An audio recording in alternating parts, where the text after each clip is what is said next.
Ya casi amanece, el sol pronto se va a asomar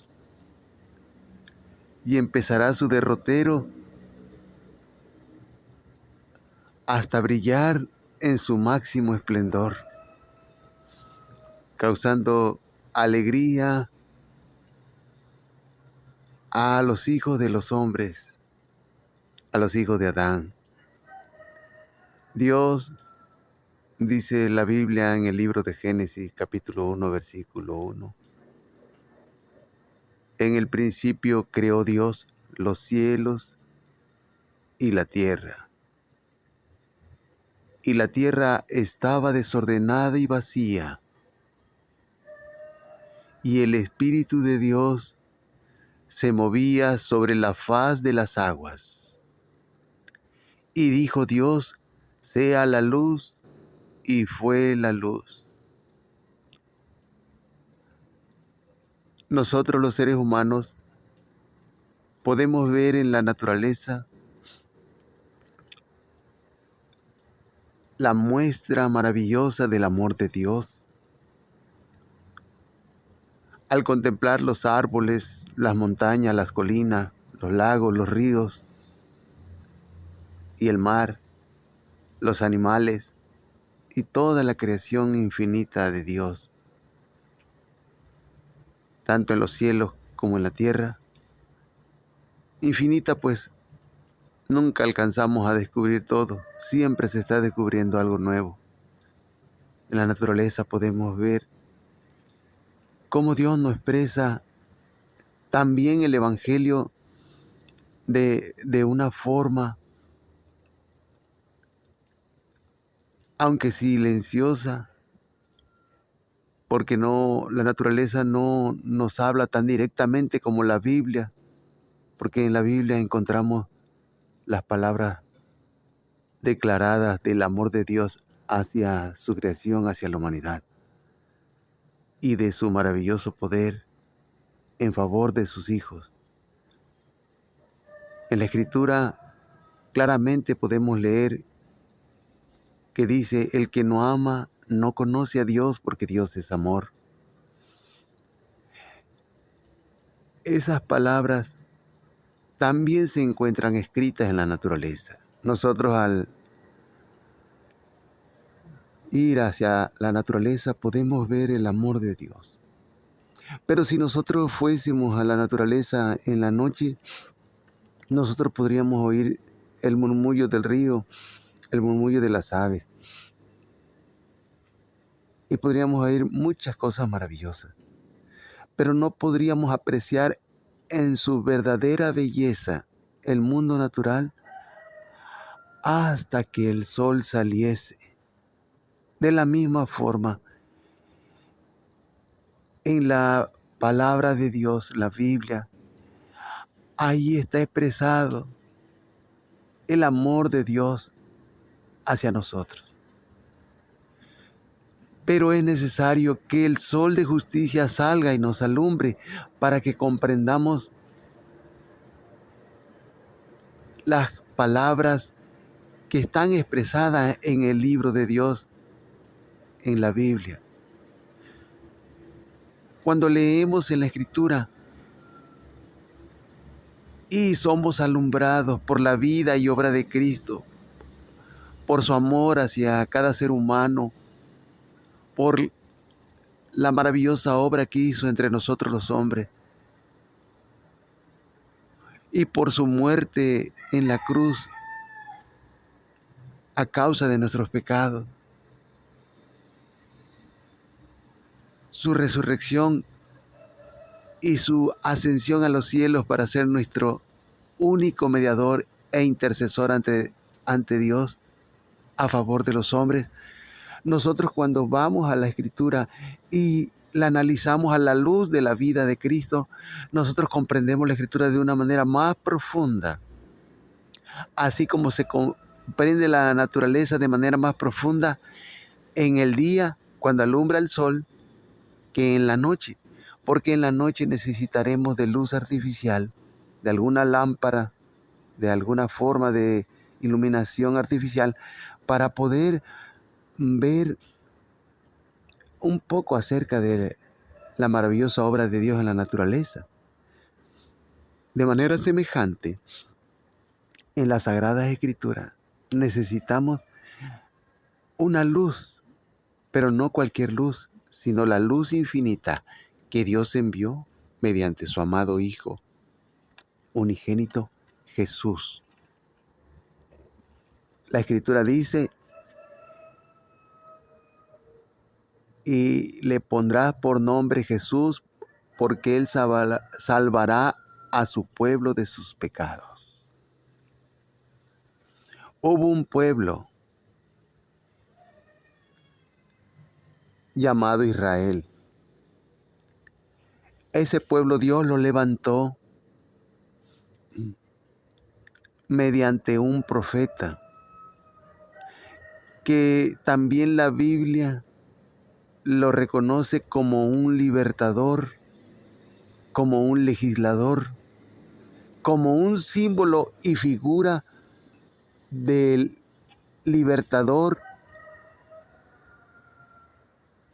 legislador y Mesías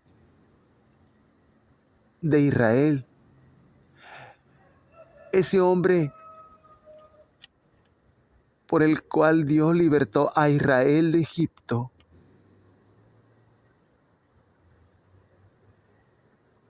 la Biblia nos dice su nombre, Moisés. Moisés fue una figura y símbolo de Cristo. Su obra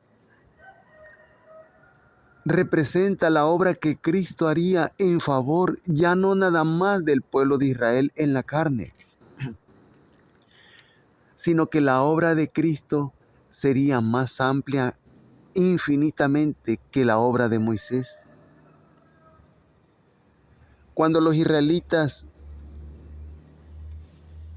recordaran la historia de cómo Dios sacó a su pueblo de Egipto por mano de Moisés, ellos tendrían ahí una evidencia muy clara de cómo Dios sacaría al Israel espiritual de aquí del planeta Tierra. Porque el Israel en la carne vino de Egipto hacia una tierra llamada Canaán, conocida como la tierra prometida.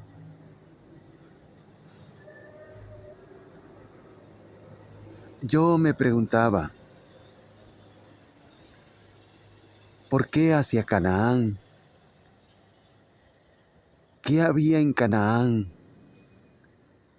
que el Señor traía a su pueblo hacia ahí? Y me di cuenta que esa era la voluntad de Dios. Pero Él, en su escritura, nos muestra que Él quería traer a su pueblo de vuelta a donde todo comenzó, a donde fue el principio de la historia de nuestro planeta Tierra.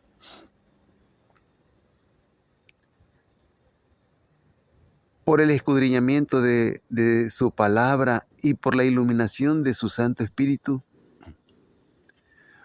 fue que me di cuenta de que Israel vino hacia esa tierra llamada Canaán, conocida como la tierra prometida, porque en ese lugar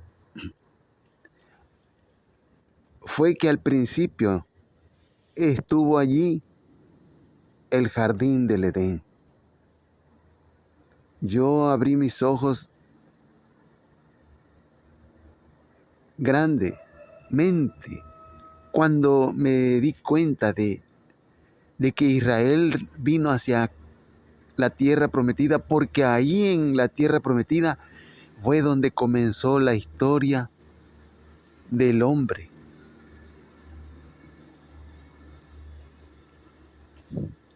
Cuando el diluvio vino, la morfología del planeta Tierra, especialmente las zonas más habitadas, cambiaron drásticamente, pero todavía quedó evidencia de que en la tierra prometida, ahí comenzó la historia de nosotros los seres humanos, y de que ahí Dios fue el lugar donde creó a Adán y a Eva con sus propias manos. Y en ese lugar fue donde puso el jardín del Edén.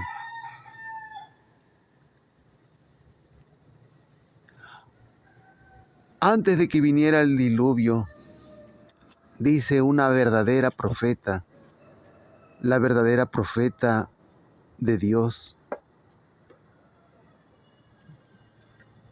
para este tiempo. Esa profeta se llama Elena G. de White. Ella escribió en su libro Patriarcas y Profetas que antes de que el diluvio viniera sobre la tierra, Dios arrancó con sus manos el jardín del Edén y se lo llevó al cielo. Y yo me di cuenta por el escudriñamiento de la palabra de Dios y por la iluminación de su Santo Espíritu, que ahí donde Dios arrancó el Edén con sus manos, como ella lo escribió, y que se lo llevó al cielo, ahí donde quedó el vestigio de que estuvo el jardín del Edén, ahí quedó un hueco grande, un vacío, un espacio vacío en esa parte de tierra donde estuvo el jardín del Edén, porque el jardín del Edén ocupaba una parte de la tierra, no abarcaba todo el planeta, sino que estaba el jardín del Edén ubicado en un punto. Porque la Escritura dice que Jehová Dios plantó un huerto al norte del Edén. En ese huerto es que vivía Adán y Eva. Y el Edén tenía un espacio, un área geográfica. Y fuera del Edén había ya lo que es la extensión del planeta en sí, la extensión territorial, que es grande, es magnífica. El planeta Tierra es gigantesco. Aunque en el universo hay otros planetas de mayor tamaño, pero el planeta Tierra es el planeta que Dios bendijo para crear aquí al hombre. Entonces en el huerto del Edén, ahí la pareja santa desarrolló su infancia de que fueron creados de la mano de Dios, aunque fueron creados ya no como nosotros que nacemos como un bebé, sino que Adán y Eva fueron creados en la plenitud y el vigor de la vida y de la edad adulta. Pero en ellos estaba la inocencia de un niño, la inocencia de un bebé. Ellos no tenían ninguna malicia. En ellos estaba la juventud expresada en sus físicos, tenían vigor y plenitud de la vida de una manera que no se alcanza a medir. Nadie ahorita actualmente tiene una salud como la que ellos disfrutaban, ni estaban rodeados de ese ambiente tan santo, tan puro, tan saludable, tan natural. Adán y Eva tenían también la comprensión y la solidez que una persona de edad adulta, un hombre ya con algunos años o con muchos años recorrido en la vida, alcanza el hombre una madurez que solo te la da una gran experiencia, un largo caminar en la vida. Aunque Adán y Eva no tenían muchos años que habían recorrido porque apenas habían salido de la mano de Dios, ellos ya tenían, por un legado de Dios, por un don de Dios, ellos tenían comprensión. Desde el momento que abrieron los ojos, ellos comprendieron que eran hijos de Dios por creación. Dios, mediante Cristo, mediante los ángeles, a Adán y a Eva los instruía. Los ángeles dialogaban con Adán y Eva y le explicaban algunas cosas. Cristo mismo era su maestro. Ahí donde Dios arrancó el Edén con sus manos, quedó un hueco, un vacío. Cuando vino el diluvio, ese hueco, ese vacío, se llenó de agua. Cuando las aguas bajaron por orden de Dios y un viento fuerte vino, en ese lugar quedó agua almacenada. Y en ese lugar es donde la gente, sin saber, pasaba cerca de donde alguna vez estuvo el Edén. Desde que Adán y Eva fueron expulsados de ese hermoso huerto, ninguna persona ha entrado al jardín del Edén. Porque en el jardín del Edén vivieron solamente dos personas, Adán y Eva. Ellos tenían el derecho de vivir ahí porque Dios ahí los puso y porque ellos no habían pecado. En el jardín del Edén solo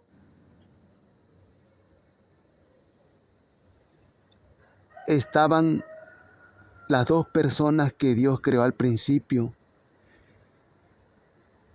Y en el jardín del Edén no existía el pecado hasta que una persona que traicionó a Dios en el cielo, el ángel caído, entró sigilosamente y se posó sobre el árbol de la ciencia, del conocimiento del bien y del mal, y en ese árbol esperó pacientemente el momento para tentar a nuestros primeros padres. Y esta serpiente antigua llamada Diablo y Satanás tentó a nuestra primera madre, la madre de nosotros, los seres humanos, Eva. Eva comió del fruto prohibido y cayó en pecado. Y también ahora ella le dio a comer de ese fruto prohibido a Adán, y Adán también comió de ese fruto prohibido. Eva fue engañada, dice la Escritura. Adán se dio cuenta de que Eva había comido del fruto prohibido y sintió pesar en su corazón y por amor a ella decidió morir junto con ella. Quiso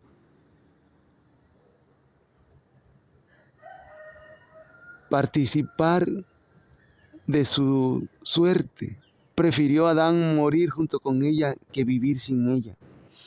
Adán no pudo ayudarla, Pero Cristo, el Hijo de Dios, Él vino y por su voluntad decidió cargar con nuestra naturaleza caída. Cuando Cristo nació no con la naturaleza del jardín del Edén que se le dio a Adán y Eva antes del pecado, sino que Cristo vino y cargó con nuestra naturaleza caída.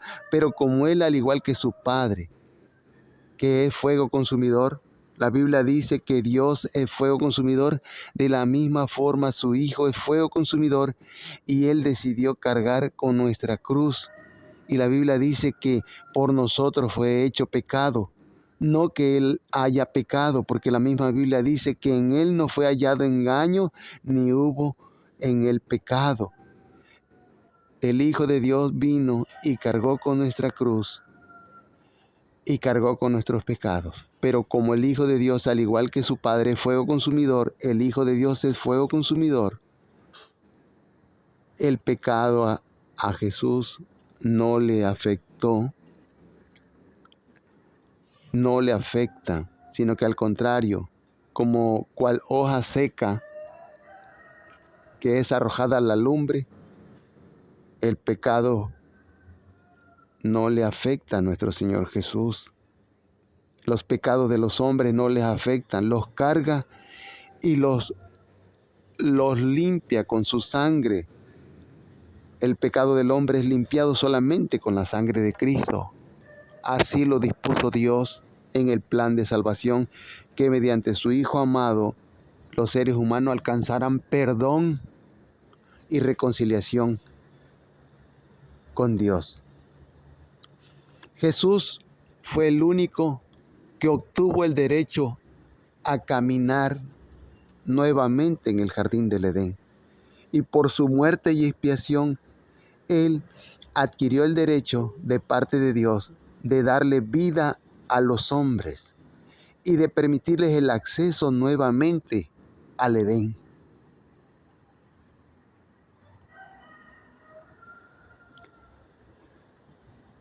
Narra la Biblia que un día, después de que Jesús había estado trabajando en favor de la gente junto con los discípulos, y que los discípulos se habían subido en una barca y habían adentradose en el mar de Galilea, dice la Escritura que Jesús vino caminando hacia ellos. En el mar de Galilea, conocido también como el mar de Tiberíades o el mar de Kineret, en ese mar,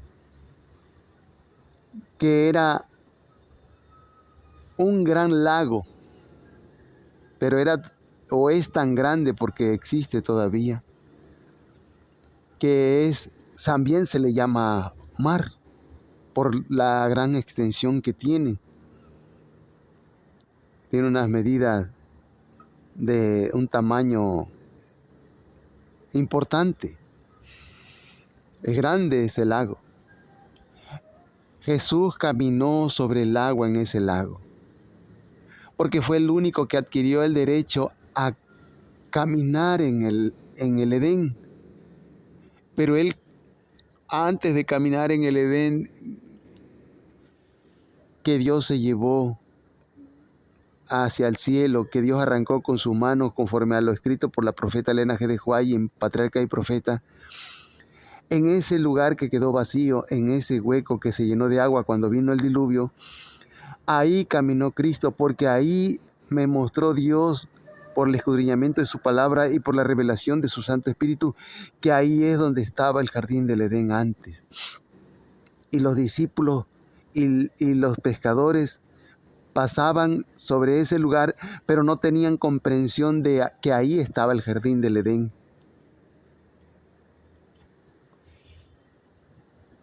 Ahí fue donde Dios colocó el jardín del Edén, cuando Él creó la vida aquí en la tierra, cuando creó los montes, los valles, los ríos y los lagos. Él plantó un huerto y en ese huerto estaba el árbol de la vida. Cristo caminó sobre las aguas porque es el único que ha adquirido el derecho por su obediencia perfecta, infinitamente perfecta a la ley de Dios. Jesús vino y logró lo que hombre alguno no había logrado.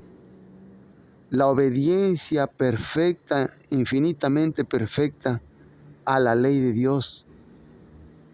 Y es esa obediencia infinitamente perfecta la que Jesús le regala a los que creen en Él como un don. Les regala esa obediencia, conocida en la Biblia como la justicia de Cristo.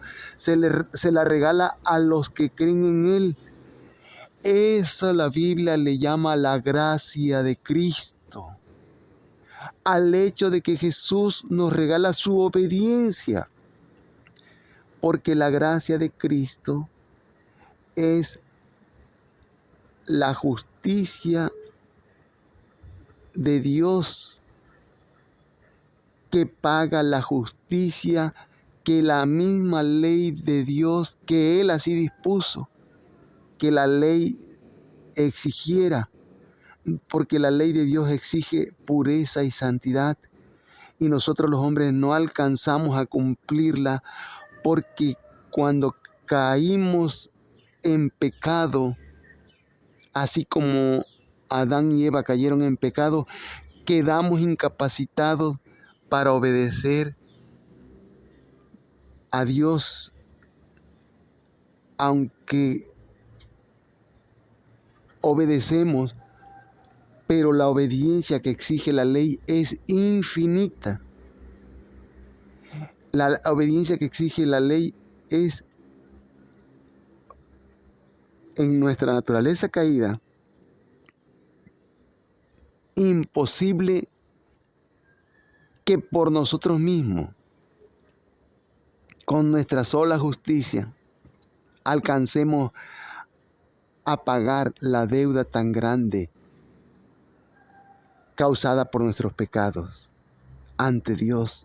Porque nuestra justicia es como trapo de inmundicia, es finita, es muy pequeña.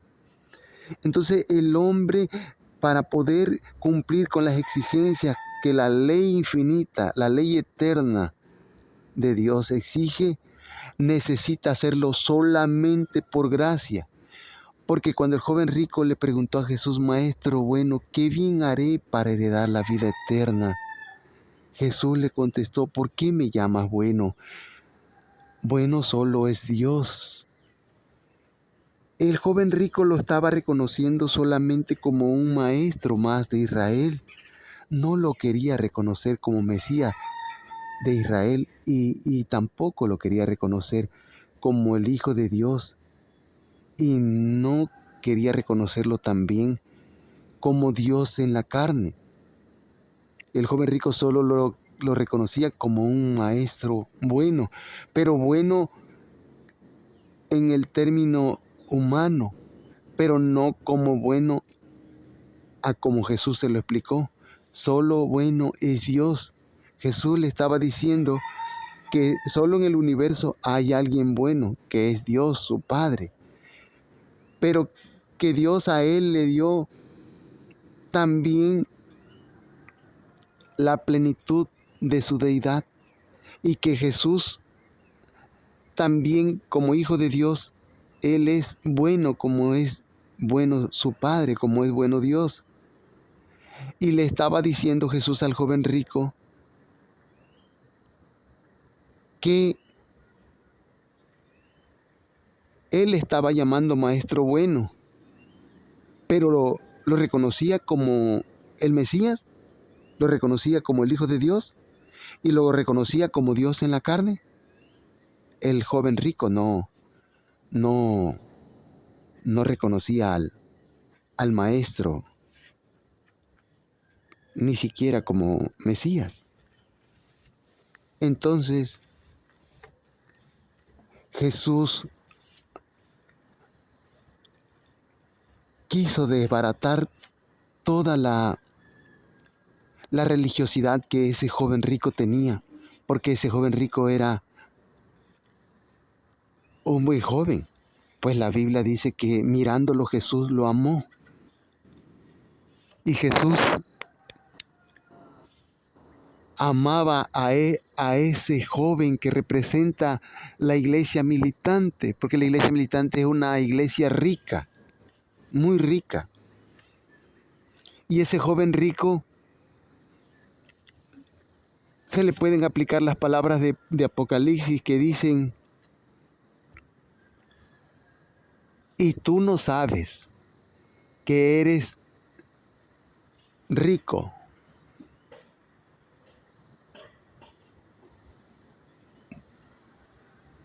Perdón, la Biblia dice: y tú no sabes que eres un pobre, ciego, miserable y cuitado. Ese joven rico sabía que era rico porque tenía bienes, pero lo que no sabía era que era un pobre, cuitado, ciego y miserable, y que necesitaba las riquezas del que tenía enfrente, porque las riquezas del que tenía enfrente son las riquezas de Dios, las riquezas espirituales. Y en el Apocalipsis dice: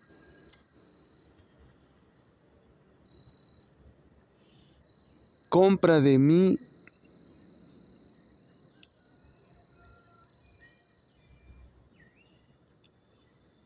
oro, porque el oro que Jesús ofrece es el conocimiento de la doctrina de Dios manifestada en la Biblia en su manera pura. Unge tus ojos con colirio. El colirio de la Biblia le abre los ojos al creyente. Lo hace que deje de adorar sus ídolos, tanto los de piedra, de oro y plata, como los ídolos filosóficos. Y este joven rico, queriendo justificarse, porque Jesús le dijo: ¿quieres entrar en la vida? Guarda los mandamientos. Le contestó a Jesús: ¿cuáles? Y Jesús le dijo: no mates, no matarás, no robarás, no cometerás adulterio. Jesús lo remitió a los 10 mandamientos. Nadie puede negar eso. Nadie que esté en sus cabales puede negar que Jesús lo remitió a la ley de Dios. Pues ya le había dicho: guarda los mandamientos. Si quieres entrar en la vida, guarda los mandamientos, porque ese es el requisito que Dios pide para los hombres, que guarden sus mandamientos, que obedezcan, porque el hombre ha de entrar en el cielo en obediencia, no en desobediencia. Los líderes religiosos del cristianismo invitan a la gente a entrar al cielo en desobediencia, pues los invitan a no tomar en cuenta la ley de Dios, pues le dicen que la ley de Dios es solo para los judíos. Pero la ley de Dios la dio en el Sinaí, no la dio en la tierra de Israel. Y al darla en el Sinaí, Él la dio para todo el mundo. Y cuando Jesús estuvo aquí en la tierra, dijo: el sábado fue hecho por causa de la humanidad, por causa del hombre. El sábado fue hecho para la humanidad, no para un solo pueblo. Pero algunos hombres dicen: pero es que era Israel el único que tenía que guardar los 10 mandamientos. Pero antes de que Israel llegara al Sinaí, ya ellos guardaban el sábado. Y antes de que Israel guardara el sábado, antes de que llegaran al Sinaí, Ya en el jardín del Edén Dios había puesto el sábado como un memorial para que lo recordaran de que Él es el que creó los cielos y la tierra en el principio de la creación, al término de los 6 días del trabajo de Dios, de la maravillosa obra de Dios, la infinita obra de Dios al crear los cielos y la tierra. En el capítulo 2 de Génesis, versículo 1 en adelante, dice que Dios acabó su obra maravillosa de la creación y que Él descansó el séptimo día, lo bendijo y lo santificó. Ahí fue donde Dios dejó el sábado como un memorial para que se le recordara como el verdadero creador de los cielos y la tierra. Es por medio del sábado que nosotros al guardarlo reconocemos a Dios, al verdadero Dios vivo y verdadero, como aquel que creó los cielos y la tierra. Pero si nosotros guardamos otro día como el domingo, entonces nosotros le estamos dando la razón a Roma y estamos adorando al Dios de este siglo. El Dios de este siglo quiere ser adorado de manera engañosa, porque Él es mentiroso y homicida desde el principio, dijo Jesús. Y las palabras de Jesús trascienden todo tiempo. Él no quiso permanecer en la verdad, refiriéndose al ángel caído. Jesús dijo, Él no quiso permanecer en la verdad. Es homicida y mentiroso desde el principio. Y la Escritura nos revela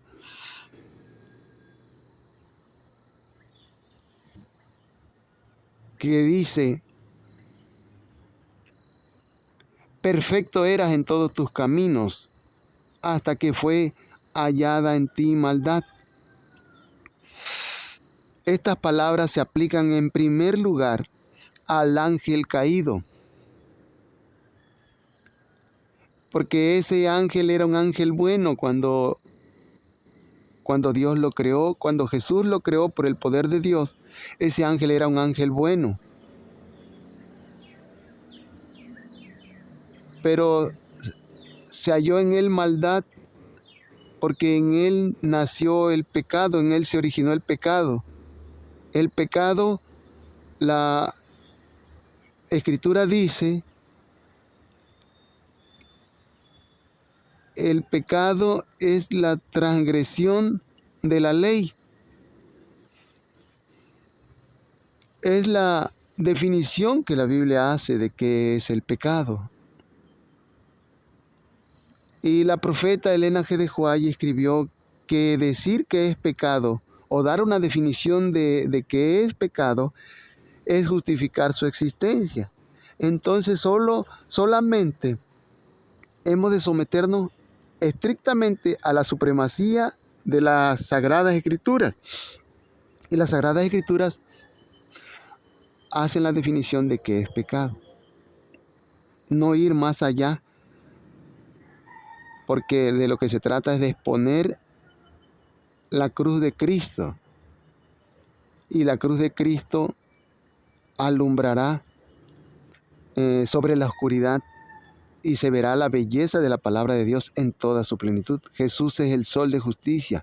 Así como Dios puso el sol y la luna en el cuarto día, así después de que pasaron 4 días de 1000 años cada uno, es decir, después de que pasaron 4000 años aproximadamente, Dios puso nuevamente al sol, pero esta vez al sol de justicia, Cristo, en alto. La vida y obra de Cristo, el sol de justicia.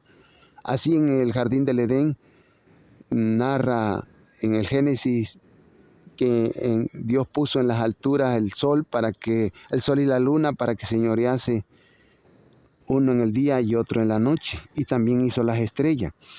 Cristo es el sol de justicia. La luna, la misma Biblia dice que es la iglesia, dice, hermosa como la luna, como ejércitos en orden.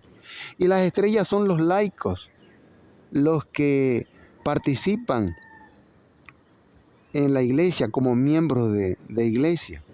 Los que alumbran tenuemente, pero que su luz no es tan potente como la iglesia en conjunto, como es la luna. Ya es la iglesia en conjunto. Porque Dios no dirige a átomos dispersos, ramas extraviadas, escribió la profeta Elena G. de White. Dios dirige a un pueblo. Jesucristo es el pastor divino. Pastorea hombres, no ovejas. Él nunca pastoreó ovejas. Él no hizo labor de pastor de ovejas, porque el símbolo se habría caído. Él fue carpintero, porque Dios en su infinita sabiduría sabía que el enemigo de las almas iba a tratar de tergiversar la verdad. Y el enemigo de las almas tergiversaría el evangelio. Y el enemigo de las almas se haría pasar por Cristo. Jesús fue carpintero en Israel, no pastor de ovejas, porque Él vino a pastorear hombres. Sabía Cristo claramente la labor de los pastores de ovejas, porque se expresó varias veces sobre ello. El enemigo de las almas quiere usurpar el lugar de Cristo, siempre ha querido hacerlo, pero nunca lo ha logrado. Engañó a nuestros primeros padres en el jardín del Edén. Y presenta a alguien ante el mundo como el representante de Dios, al Papa, el hombre de pecado. Se hace pasar por Dios y se hace pasar por rey y se hace pasar por sumo sacerdote. Lleva a la gente a esclavitud. Cuando se presenta delante de la gente, lo hace ya sea con una hoja o con nada. No abre la Biblia delante de la gente. Y si acaso habla de la Biblia, solo es para burlarse de Dios, pues cuando se refiere a la cruz de Cristo, dice que la cruz de Cristo es el fracaso de Dios. Y cuando se refiere a Jesús perdonando a la pecadora, que representa a la iglesia que Cristo perdona para que vuelva a entrar en una relación de amor con Dios, le llama a Cristo como alguien que estaba solapando a la mujer pecadora, cuando Jesús estaba mostrando misericordia infinitas sobre cada ser humano, porque esa mujer representa a la iglesia, pero también representa a cada ser humano que no tiene nada que ofrecer para poder obtener la vida eterna, más que solo clamar por misericordia. No podemos nosotros como seres humanos pedir algo a lo que no tenemos derecho, porque hemos pecado, y la ley dice que el alma que pecare, esa morirá. Pero también la palabra de Dios nos expresa unas maravillosas escrituras que dicen: escrito está, la paga del pecado es la muerte, mas la dádiva de Dios es vida eterna en Cristo Jesús, Señor nuestro. Por haber pecado no tenemos derecho a regresar al Edén. La condenación está sobre nosotros y la muerte eterna es nuestro destino. Pero hay una oportunidad, y esa oportunidad es creer en Jesús, creer en Cristo y su justicia, y esa justicia que Él obtuvo